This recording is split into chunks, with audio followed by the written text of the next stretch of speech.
You're watching the Midland State of Education, presented by the Midland Chamber of Commerce.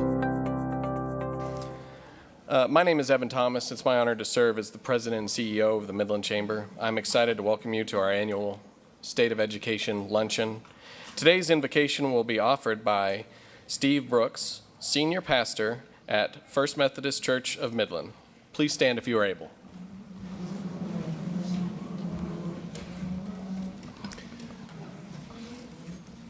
Let's bow together in prayer. Lord, at this point in our day, we are simply in awe of all the gifts and the grace that you have poured into our lives to get us to this place in our day and in our lives. Lord, we pray that as we gather together as a community who longs to see kids and adults grow and learn, Lord, I pray that as we face many challenges that are ahead, that we will not lose heart. And Lord, that as we listen today with open hearts and open ears, that you will give us a deep desire to respond in a way that we can make meaningful contributions and be all that you need us to be for a good outcome. So, Lord, we just offer this time to you, and we are thankful for it, and we're thankful for each other, and we're thankful for you. In Jesus' name. And everyone said, amen.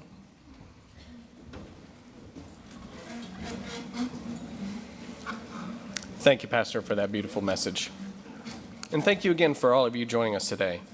So the State of Education is our annual signature luncheon where we come together to discuss, of course, education in Midland, both the challenges and opportunities. We're excited to host a panel of local education advocates to provide insight into the work being done to support our local students. Education is critical for our next generation and, of course, as an extension, our community.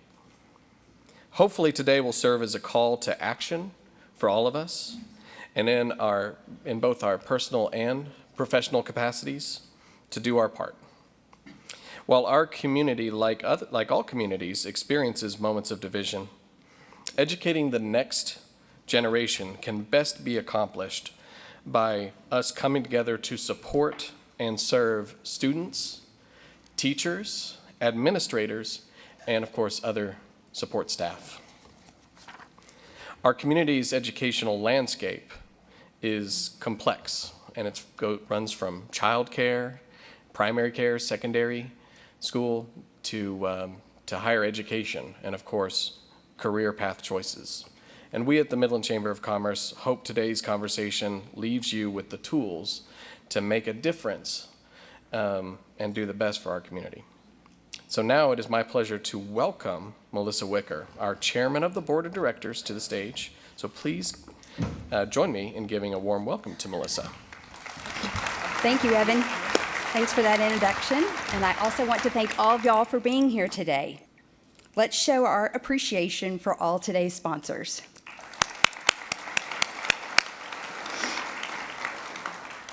Before we continue, I'd like to take a moment to recognize and thank the dignitaries and elected officials who have joined us today.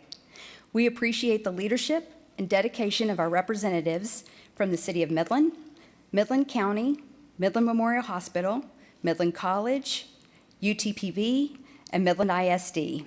If you're an elected official with one of these organizations, please stand and be recognized.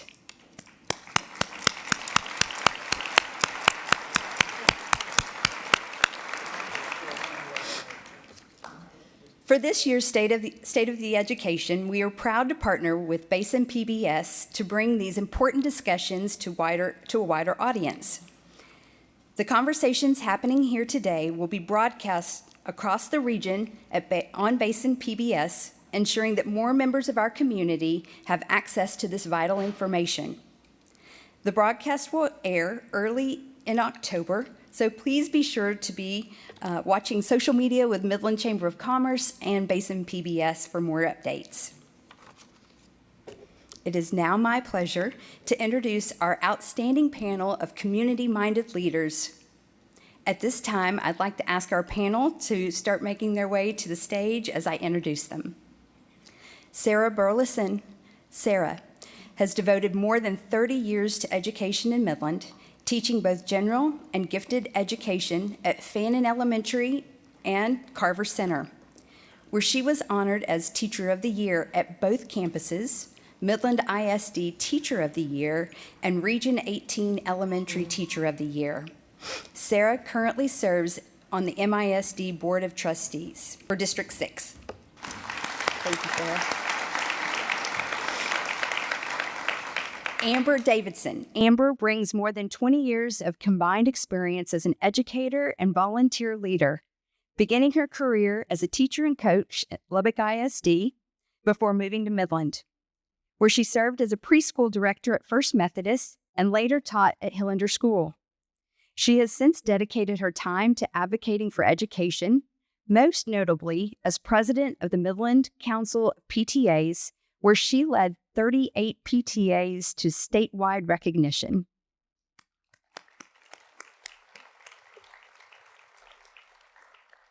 Andrew Jones. Andrew has served as CEO of the Boys and Girls Club of the Permian Basin since 2022, leading programs that serve more than 2,000 youth annually across 5 club sites in Midland and Odessa. With a 16-year background in public education and school leadership, she is passionate about building connections that strengthen education, community well-being, and youth opportunities.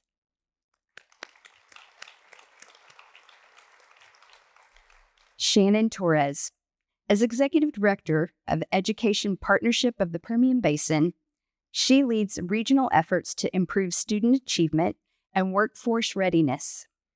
Building on more than 2 decades of experience in educational leadership, previously she served as the Executive Director of School Leadership for Midland ISD and as head principal at both Lee Legacy High School and Midland Freshman High School, where she earned recognition as Region 18 Principal of the Year.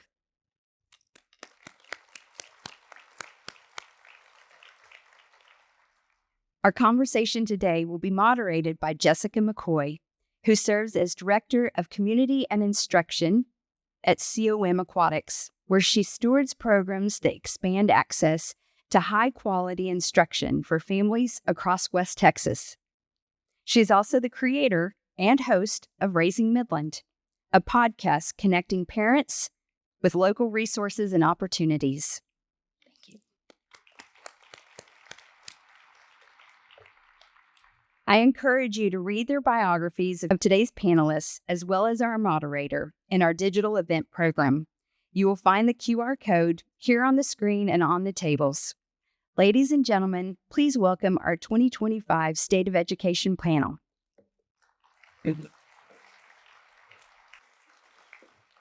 Well, everybody, hopefully y'all can hear me okay.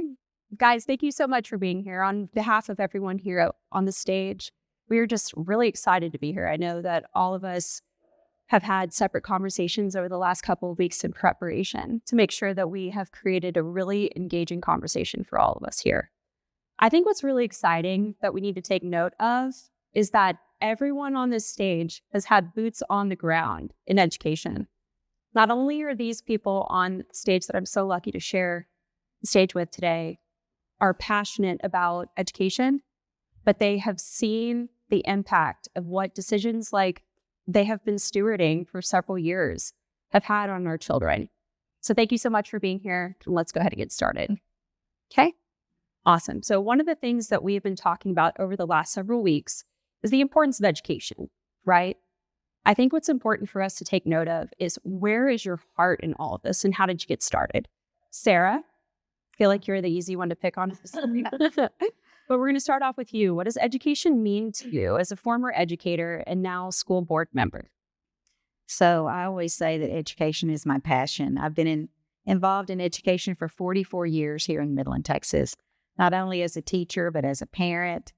Now as a school board member, I've taught kids from special needs up through gifted and talented. So I've seen the wide range of everything that we have here in Midland. what I see among every student that I ever taught, and in this room, there's students. Excuse me, I knew I'd do that as soon as I started. In this room, I have former students, which that's one thing about education that you can always enjoy throughout your lifetime is that former students will always come up and say, I had you in school. And most of the time I have to say, tell me your name again, because you do not look like you did fifth grade, but it's always fun. So there's students in this room. There's grandparents of students in this room. There's parents in this room of students that I've taught. And that is something that always brings me joy. But the main thing about education is watching students succeed and finding their passion, helping them find their passion in learning and what they want to do for the rest of their life. Because when you leave school, you still have to continue learning, and you still have to have that joy when you go to work every day. And that's what I found in education, is I had joy every day at work. And so that's my passion for education. I could imagine seeing just how kids light up, when they learn something new and something makes connections. I know, Amber, with you were a teacher at Hillender School. And now, I don't know if y'all know this, but our PTA has grown significantly. I know, meeting with Dr. Howard on our podcast, she was saying, I think it's grown to 6,000 members now, which is very incredible. That level of high-level involvement with parents is essential to our growing our educational system, both public and private, right? So seeing how everything moves as a teacher, but now on the PTA side, has your understanding and appreciation for education changed at all? What does education mean for you in your current career? I think for me, education is in seeing it not only as a teacher, but also as a parent on that side, is opportunity. It's an opportunity for kids to thrive in various settings and where they do well, and that they see that they have opportunities that maybe they wouldn't have otherwise. And so for me, like maybe many of you in this room or many of our parents, I was the first child in my family that went to college and graduated. I was the first one.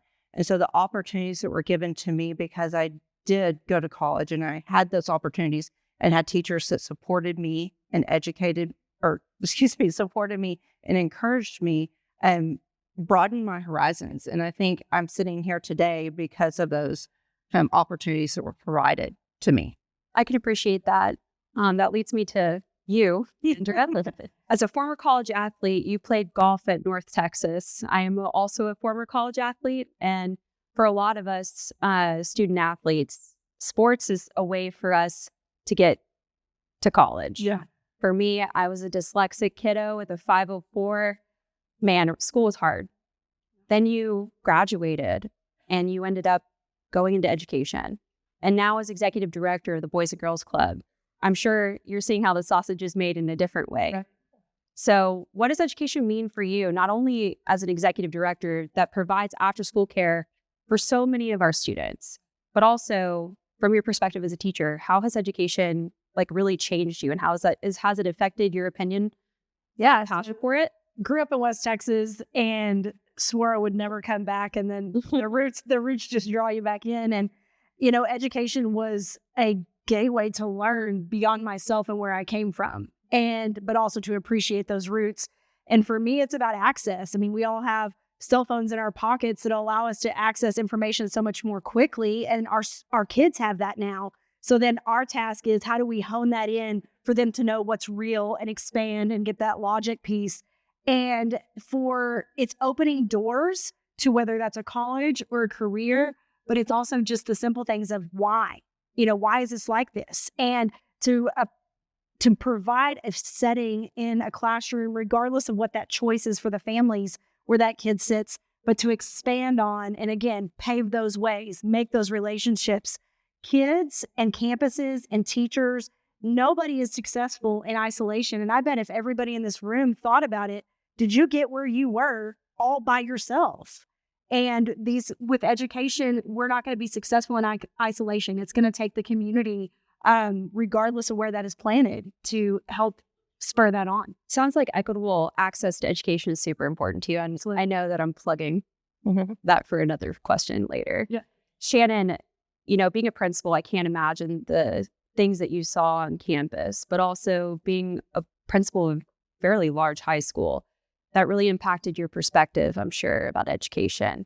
And now in your new role, it's exciting. So what makes you so passionate about education? I think spending 21 years with kids, kids are the reason why you do it. I think I've seen education change not only the student success, but a family success. Personally, my husband and I, we were first generation college students and graduates, and I can tell you we're not the last now. And so I think that's important to point out. The other thing is, education, I believe, is a great equalizer. Many students or children they don't get to choose what they're born into or who they're born to. But education can create that equalizer to make sure they have the same opportunities, the same chances, the same hope as anyone else in the world. And so I think education is just important. I also believe that the school is at the heart of the community. People love school events. You go, being a part of a large high school, I used to joke we were open 24 hours a day, 7 days a week. You name it, we had an event for it. We were there at night, but people love to gather around that. They love to have a common purpose, someone to cheer on. Look at Friday Night Lights in Midland. I mean, it's amazing. Look at our band performances, our debate teams. People really rally around schools, and I think they just serve as the heart of the community. I think that's essential to point out too, because, our community is so unique. It feels very much like a small town, and we have grown living here for the last 9 years. It has grown so much, and community really is how we change things, right? On that note, Amber, PTA, one of the things that you and I were talking about in particular was how things have changed compared to when we were all growing up, right? Active engagement in class is more important for parents, more now than probably ever before. And so I want to talk to you a little bit about that. One of the things that we were talking about when we grabbed coffee with all of you guys prior to this, obviously, was talking about how important it is for parents to be involved. As your role as a PTA lead for MISD, I can imagine how many conversations you personally have to have. Can you define for everyone in the room what you define as passive communication and engagement within your child's classroom and versus passive, working with teachers? What does that look like for parents? So one of the things that I'm really passionate about is getting parents engaged, letting them know how they can participate in the education. And a lot of times we can be passive about it. We can, we've got that message, that email hit our inbox. We've got that notification from Dojo or Remind or whatever app they're using currently at the moment. And you glance at it, but you don't really read it.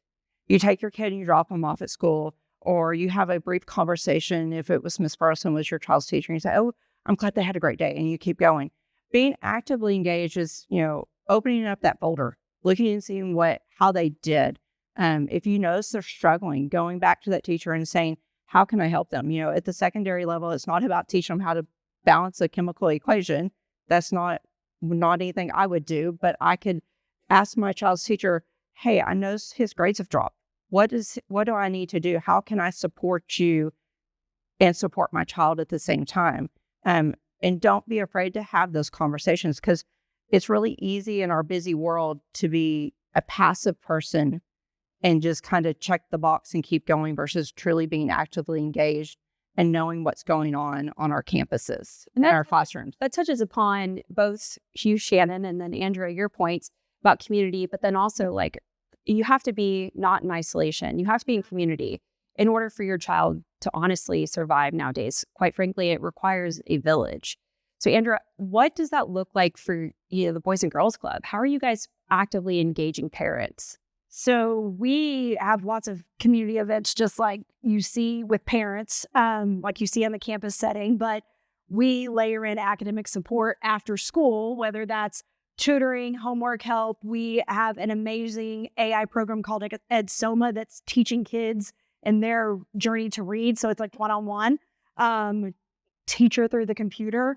We work with West Texas Food Bank to feed their bodies before their minds can activate. So that happens all the time. But the other piece I think is really important about passive and active is every one of us had the ability to come here and have lunch in this room. But remembering that so many of our parents are working parents and they might not have that ability But what we can do as employers and community and companies is to say, I value you as an employee so much that I want you to value your kids' education.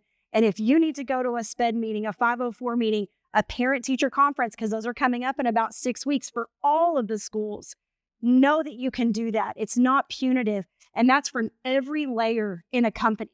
And if our employees know that their employers care about their family, that's retention, man. And we at my campus, when I was a principal, we would issue parent notes back to their employers, just like a doctor's note, because we wanted to make sure that that employer saw that this was a whole cohesive relationship back and forth.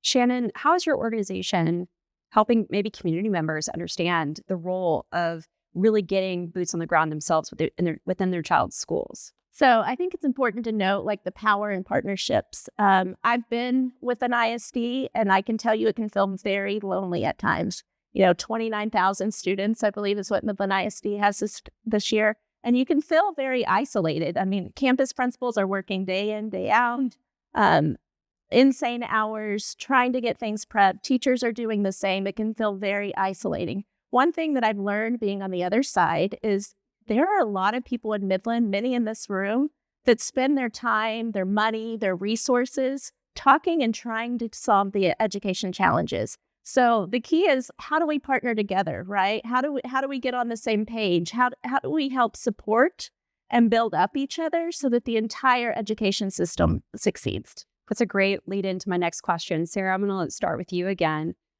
Talking from all these great points that have just been brought up, how can organizations from the private sector and the public sector and parents as well be able to effectively partner with MISD from your perspective on the board, obviously, but also from hands-on experience as a teacher? Do you have any advice? Well, one of the best ways that we have, easiest way through MISD is through the Education Foundation, because they'll plug you into the right spot where there are needs and where you match you up with what you're wanting to do as well. Through micro grants, you can give a little bit of money, and that helps teachers with immediate needs in their classroom. Right then, they come in and they give a Shark Tank type spill, and then they decide if that's worthy of a grant or not, up to $1,000. So a quick fix there. Then we have the large grants, and they also have adopt a school that you can go in and you can help at the school, not only monetarily but also volunteer wise. And the schools need people. They need people to come in, and there's some kids who just need a lap to sit in to read a book. There's some kids who need a walk in the hallway and give the teacher just a small break and give the kid a break to just go outside the classroom for a moment. So there's lots of ways to volunteer. I think one of the big things is to come in and say, what do you need? How can we help? And that partnership right there, working together, is something that brings a win-win situation for everybody. We also have Winter Wishes. I don't know if y'all heard of Winter Wishes on Facebook or whatever, but that is a definite win-win for the donors and the teachers, where they come in and they get paper, markers. There's no more joy to a teacher than a new pack of Post-it notes, index cards, paper, the markers, colors, and they're just not. It's different when you're a teacher. Those things are like gold. So that's another easy, fun way to plug in as well. But always, also, I want to say that even people that are not involved in a company that's doing something, you can do it on your own by joining your neighborhood PTA. Mm-hmm. And once you're on that neighborhood PTA list, you can ask that principal, how can I plug into this campus right here in my own neighborhood?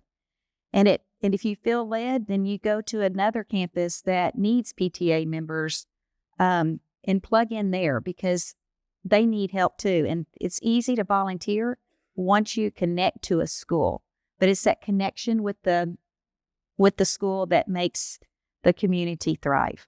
I can imagine. Amber, I know that we were talking about that just prior to everyone getting here. How can parents, do you even have to be a parent to join the PTA? That was a good point that you had brought up you don't have to be a parent of a campus to join a PTA. And when Dr. Howard arrived into the district, she gave me the challenge of making sure we have a PTA on every campus, and we do.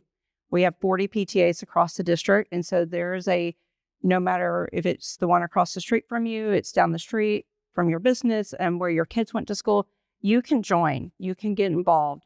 And that PTA volunteers, they will welcome you with big, wide open arms and give you an opportunity to support, whether it's, through your time, through if you want to support one of their efforts.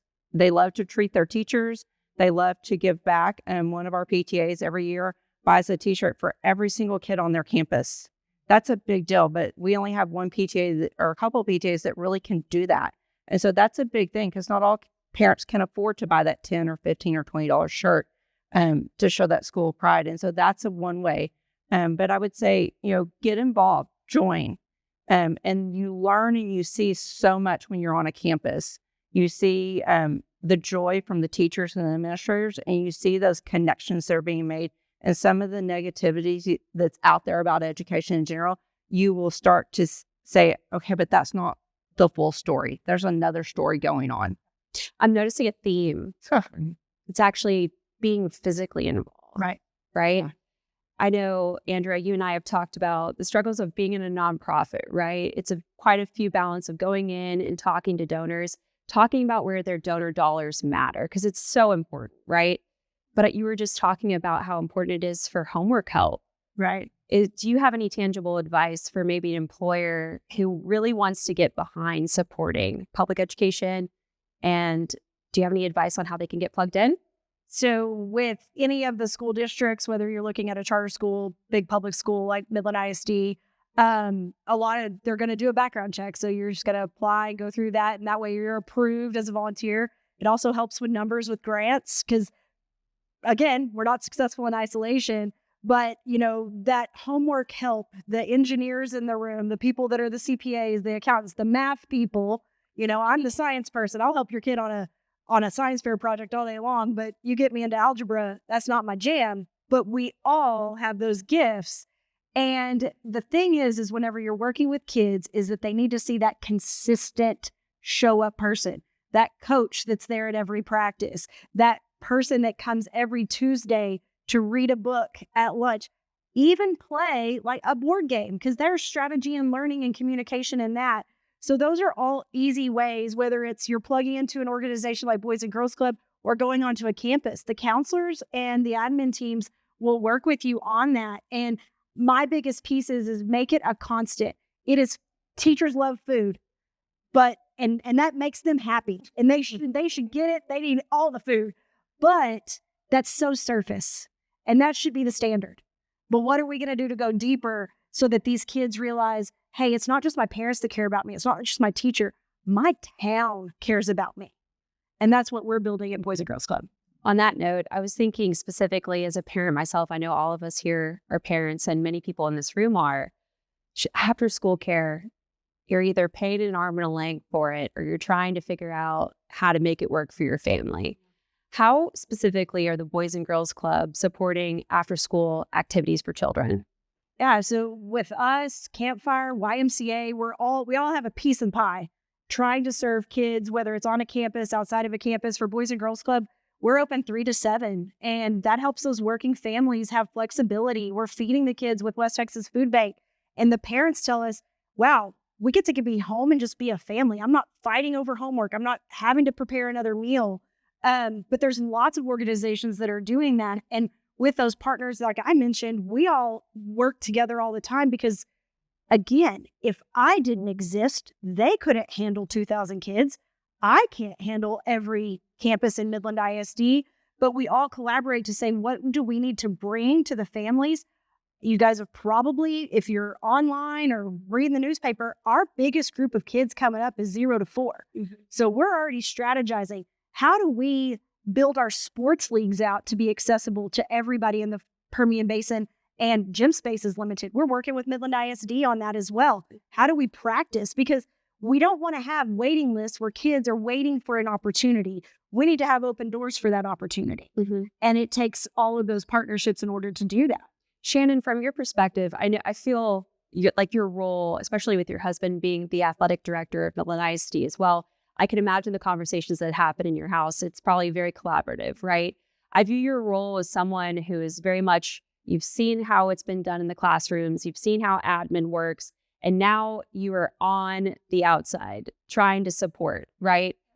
What gaps are you seeing right now that parents are needing for their children before and after school care and other activities outside of school? I think one thing that we've noticed, and with the help of Abel Hanger and the Scarber Foundation, they've done a study on child care centers. And so what gaps do we have there? I joke, my husband and I have a surprise baby. So I have 2 kids that are graduated and in college, and then I have a 3rd grader. But not funny, but and very thankful now that my other 2 are out of the house, or I'd be really depressed. But before I even told my mom I was pregnant, I got on a childcare list. And so in Midland, we have a huge gap with childcare centers. So how can we help support them? They are our child's first school. They have a big part in educating and making sure that kids come to Midland ISD or come to other school districts kindergarten ready. So what can we do to help support those childcare centers?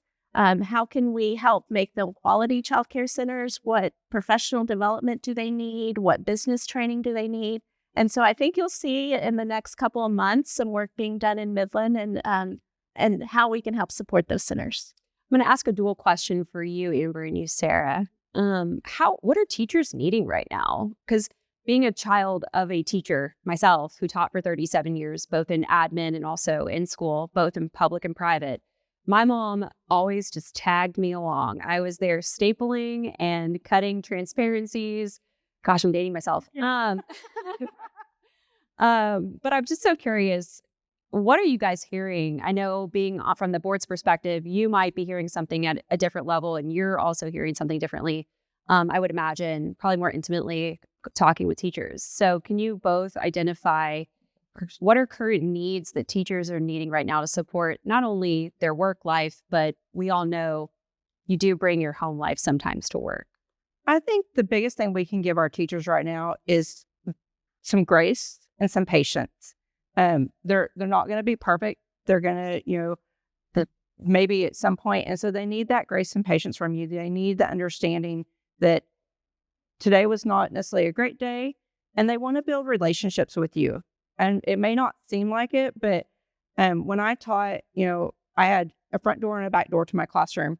And if your kid was in my classroom, if I said go out the back door, that meant we were going to have a conversation. And it wasn't that I was going to be mean or anything like that, but it was going to be, I was going to have a very stern conversation for a second and say, I need you to get together. I need you to do your work. I need you to clean up or whatever it is. And then there were other times I'd send them out the back door and say, what's going on? How can, and sometimes it ended in a hug. Sometimes it ended, I want you to go to the bathroom and come back in 3 minutes. And they're like, I have 3 minutes. I'm like, you have 3 minutes. And so as teachers, we need to know if something we don't have to tell us your whole life story, but if your kid had a bad morning, send that message and say, hey, we give them a little bit of grace this morning. We had a bad morning. We had a rough morning, or we had a rough night. Because they spend all day with your kids, they need that connection. Mm-hmm. And they need your support that when they go home and say, Miss Davidson sent me out the back door today, you're not calling me and saying, why did you get onto my kid? You're like, well, what did you do? Right. Having those conversations. And I think, our teachers, every time I talk to a teacher as a PTA leader, a tea, a soft drink, or some food, it makes them feel really good. But a lot of our campuses, our PTAs do workroom, like work on Wednesdays. They call it WOW. And they go in and they cut out that lamination. They put those packets together. They do those things because when I taught, I stayed after school. My kids hung out in my classroom till we left the building at 6:00.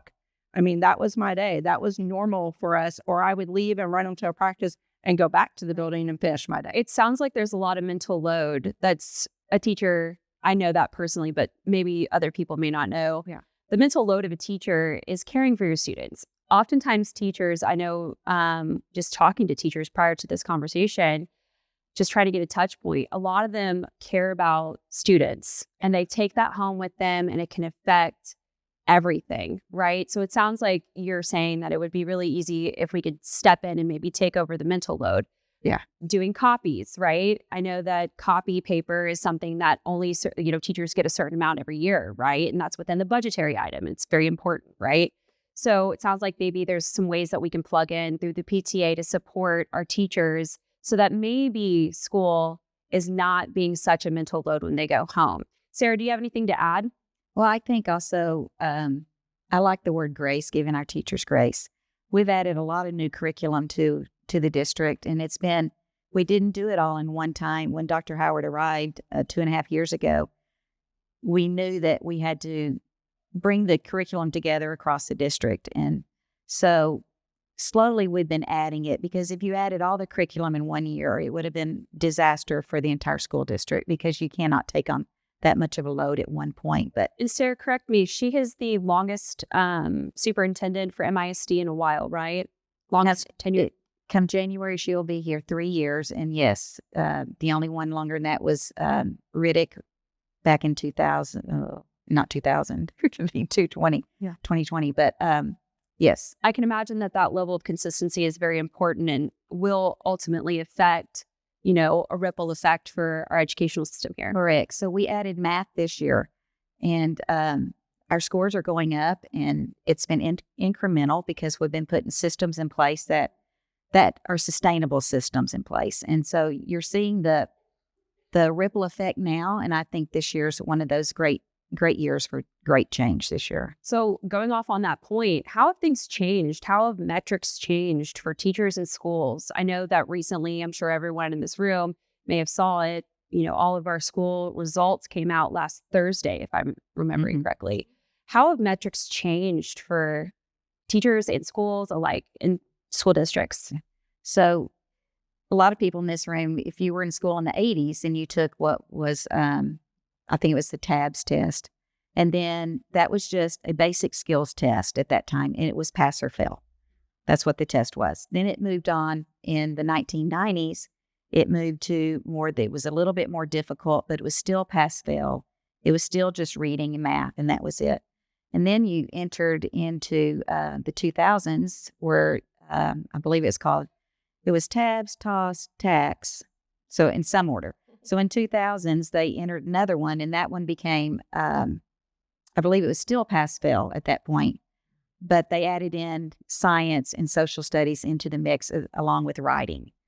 And then we entered into the 2000s, I think it was 2010 or so, with the STAR test, and that one became much more difficult. It's not the same test that was before, where it was pass-fail for everybody across the line. So now we have 3 domains. You could get into a whole lot about STAR testing, but you have student achievement, you have growth, and you have closing the gaps. And so all of those feed into, also, they've added college, career, and military readiness into the accountability system. So there's a lot of changes that go on, and it continues to change. It passed yesterday. House Bill 8 passed in the House side to change the STAR test. It'll probably have a new name. There'll be 3 tests, but it still has to go through the Senate, and I don't know where the Senate is on what they want to do with the testing. So when you're looking at metrics that continue to change every single year, it's difficult to say where your goal is going to be, your goalpost, because it's continually changing.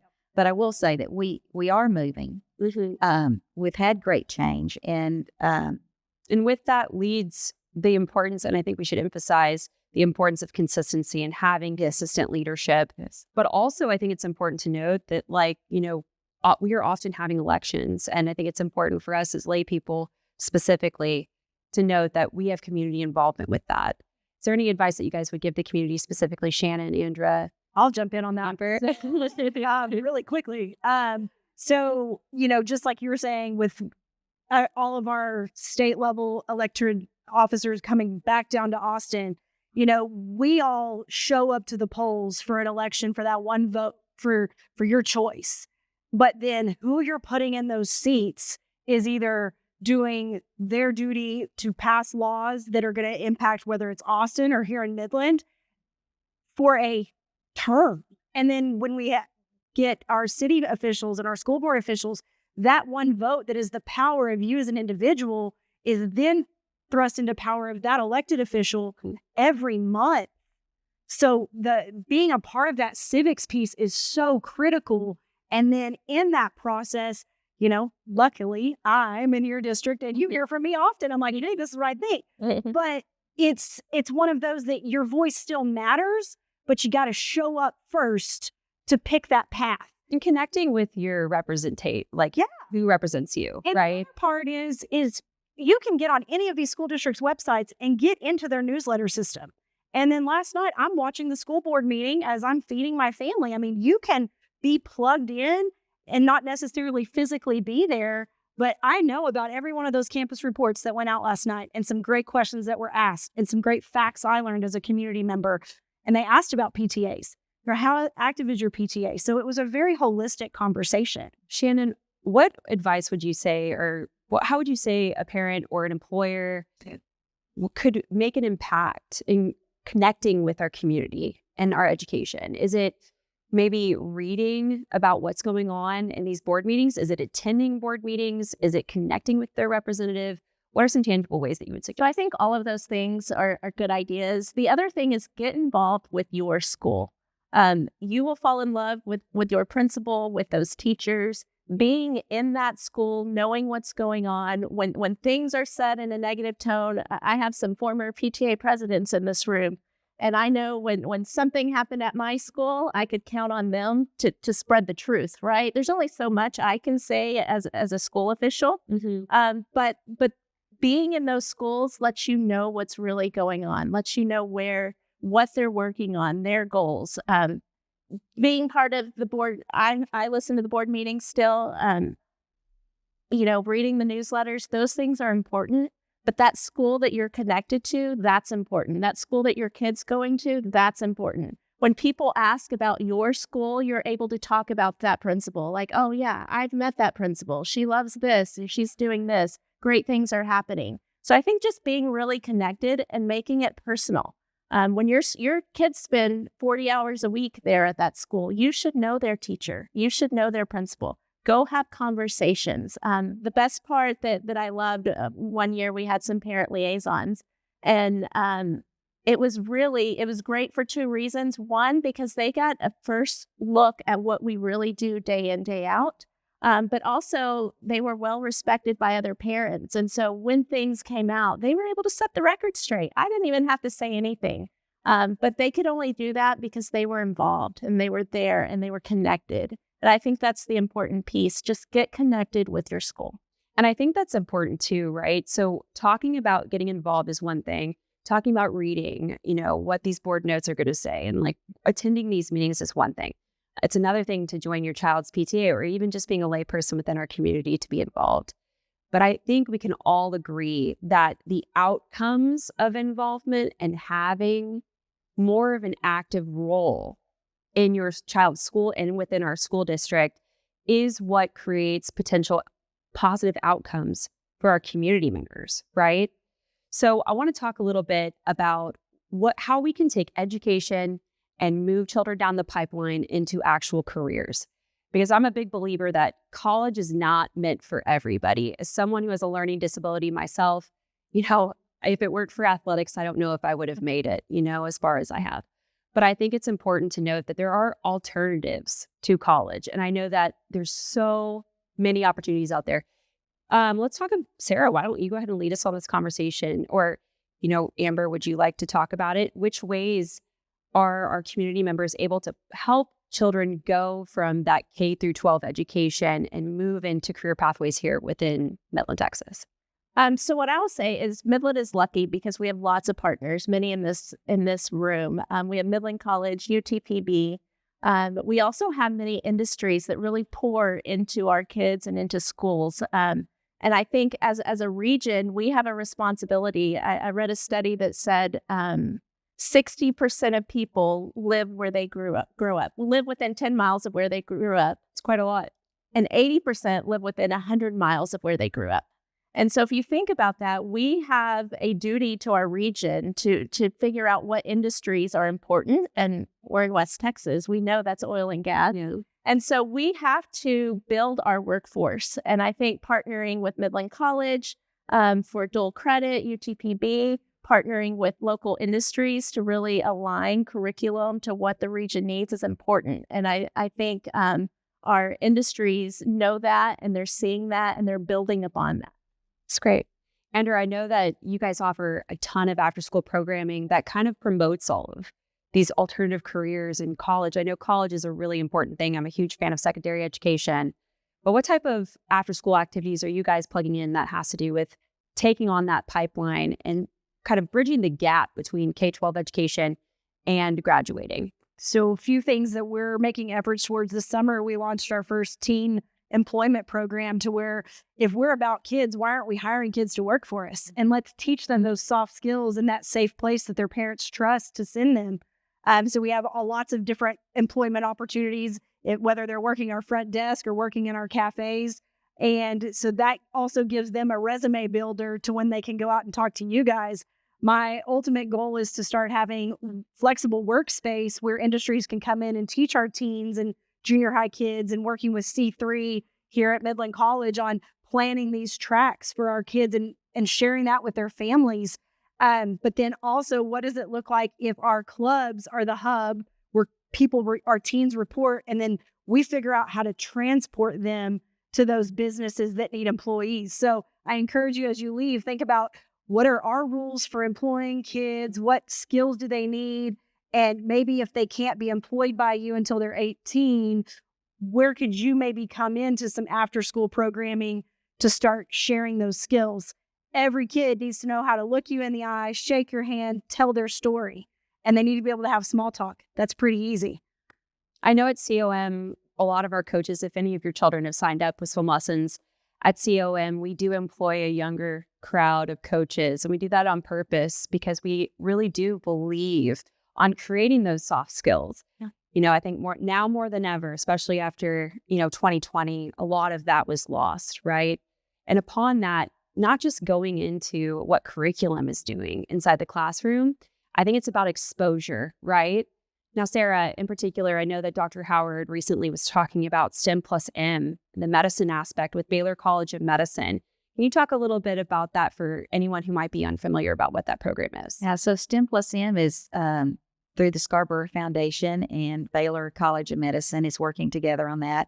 And it's in 7th grade this year. They'll add a grade a year, but this year's neuroscience that students can sign up for. It is to go into the medical field, like doctors, et cetera, not just the blood draw and things like that.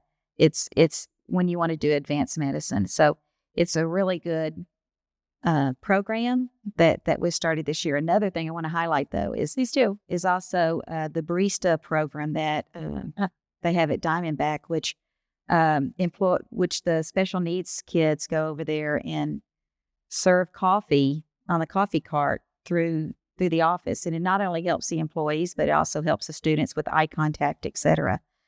We also have an internship at the hospital, which is a great one also, where they employ some special needs kids. And if they go through different programs through the hospital, and if they fit in a program at the end of their graduation year, then they employ them in that department. So the graduations it's one, I love all the graduations, but it is a favorite. There's only 4 or 5 students, but they find out where they're going to be employed at the hospital and which department. And the departments turn out for these students as well, because that's a really big deal. But it's teaching them those skills, as we've said, for everybody. Skills are needed for every student, from your gifted learner to someone working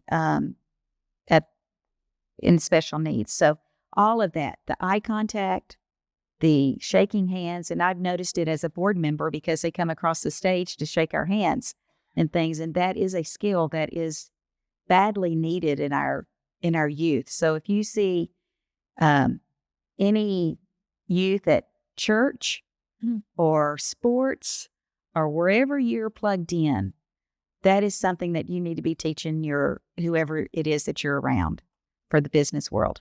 But we have a lot of ways we also have the CTE program where we have 32 pathways into getting certifications. We're straight out of high school, you can go to work. So there's so many things. And those CTE classes are also for kids who are going on to college.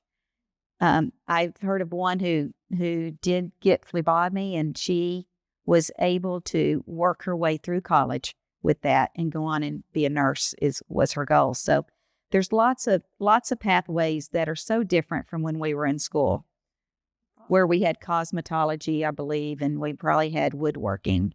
But now there's so many welding, there's construction trades, there's all these things, and there's some for the oil field as well. So if anything that you feel a CTE course that we need in our district, call Jeff Warner and get him on it and say, is there any way we can be looking at this? We're very thankful to our partner, Midland College, for providing those opportunities to students as well, because through CTE courses through Midland College and also our dual credit through Midland College, we have students who can go to school with 2 years under their belt. You can also earn through early college, high school, you can get an associate's degree. And those 30 extra hours that my kids had, we had 4 kids in college. One time we had 3 at once at one point. So those 30 hours that they all achieved was a big help to us. And we're throwing out acronyms because that's what educators do. So CTE. I was just about to ask you to find that. Career Technology Education. So it encompasses a wide range of different career paths. Yeah, thank you. And I would like to add to Andrew's remark, Midland High and Legacy PTAs the last couple of years have done a student job fair in the summer. Actually benefited my kiddo. He got to go work at the Boys and Girls Club and did it actually 2 summers and loved it and gave him a great opportunity. But when she mentioned if you can employ kids under the age of 18 and you think, hey, I would like to do that, be on the lookout. Coming January, we'll start sharing information about that, and that can be a great way for you to get onto the campuses and put that opportunity out to our students. I think that's great. To put a bow on our conversation, I think what the most important thing for us to take away, honestly, is that community involvement is really, really important. While donations are super important and actual financial support is very, very important, we also really need support to our teachers by being in the classroom, by communicating, and also extending grace towards teachers and also our children as well. Sounds like there's a couple different ways that we can get plugged in, not only in the public sector, but also in the private sector. But in a few words, I'm going to ask you guys, what is one other take that maybe we didn't cover in our conversation thus far that you would like the audience to take home from this conversation? Shannon, can you start with? I would say the first thing is there is a lot of negativity about education, and share your stories, share your personal stories. When people ask me, how are your kids doing? I love to say, hey, my son is at Tech. He should be a sophomore, but he's a junior because of dual credit through Midland College. He has a 3.9 GPA. Share those stories that help encourage people. It is not all bad, I promise. There are great things happening. Unfortunately, the negativity seems to outweigh or seems to get shared more. And so just share your story. Share your personal stories. When people say, what school should my kid go to? Well, I had a kid graduate from Legacy and one graduate from Midland High, and they're both successful. I can imagine the football rival. My goodness. Yeah, long story, but it worked out, and they both are thriving. So just share that story. Andrew? One thing? No, I know. Yes, echoing that, I think that, you have power in your voice. It doesn't come across on a keyboard. Get involved, plug in. Our daughter just started at Milam. It's a dual language immersion school. We are thrilled to have her there, but she got her start at Midland College Pre-K Academy. We have so many options of school choice in this town. So the biggest thing is when you find something, see something, look into it, but then ask somebody that's invested in it and doing the work. Our teachers and everybody that's employed in the school district, they are professionals. They didn't get there on a whim. They are just like that accountant that you hire or that banker you go to. They've specialized in something. And so my big passion is seeing educators as true professionals that have worked their way and specialized in their position, just like doctors, just like lawyers. It's a good point. As a PTA leader and also doing Booster Club and various things, I believe wholeheartedly that we've got to be engaged. We've got to participate. And so every year our PTA membership year starts over. So as of this morning, we were at 2,500 PTA members across the district. We ended last year with over 6,500. That was 2,000 more than what we've had in a 10-year high. And when you have that membership number, that tells you that you've got people paying attention. You've got parents paying attention. And so my shameless plug, you've got a card on your table. Scan that QR code. Join our PTAs. Become a platinum member. Join all 40 of them. Be engaged. And part of PTA is not just showing up on the campus and bringing donuts or coffee, but it's getting to know and building that community and then showing up at school board meetings, supporting them, reaching out to your trustee and letting them know how you feel, reaching out to our state representatives and telling them, because education right now needs the funding. We have great administrators doing great things with what they are being given, but they need our support, and they need our support more than just here locally. We've got to make sure our voice is being heard. Sarah, do you have any closing remarks? I do. Okay. Loaded question. Well, I believe that education really is a shared responsibility. It cannot just be the school that is going to determine the outcome of our children here in Midland. So it's going to take the parents, it's going to take the school, and it's going to take the community. And me growing up, which was a long time ago, I could be everybody's mother up here. But growing up, my parents were very important to me. But beyond my parents was the church, was the YMCA, was the YWCA, were sports, were all the things that we've talked about up here that shaped really who I am as a person, that gave me the chance to be a leader, who held me accountable when I did things as a teen that probably were a little bit over the line. So as a community, we have to gather together as a community and say, this is our mission, and we are going to actually all get involved in education in Midland. And it doesn't mean that you have to be at the school necessarily, because you can do it at any event where you are, in any organization that you're involved in. Again, it's shaking kids' hands. It's saying hello. It's calling in the kid who you see at the mall maybe sitting by themselves. It's going up and saying, hey, where do you go to school? I ask that every time I go somewhere. I ask HEB, sacking groceries, where do you go to school? They're always very excited to tell you where they're in school.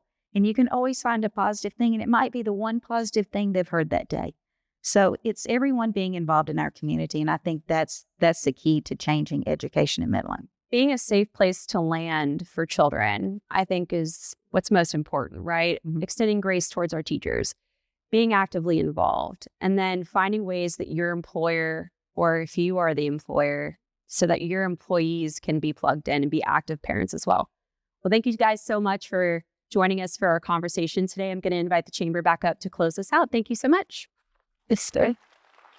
I hope you all have a great afternoon. Let's continue making Midland the best place to live, work, learn, and do business. Thank you all.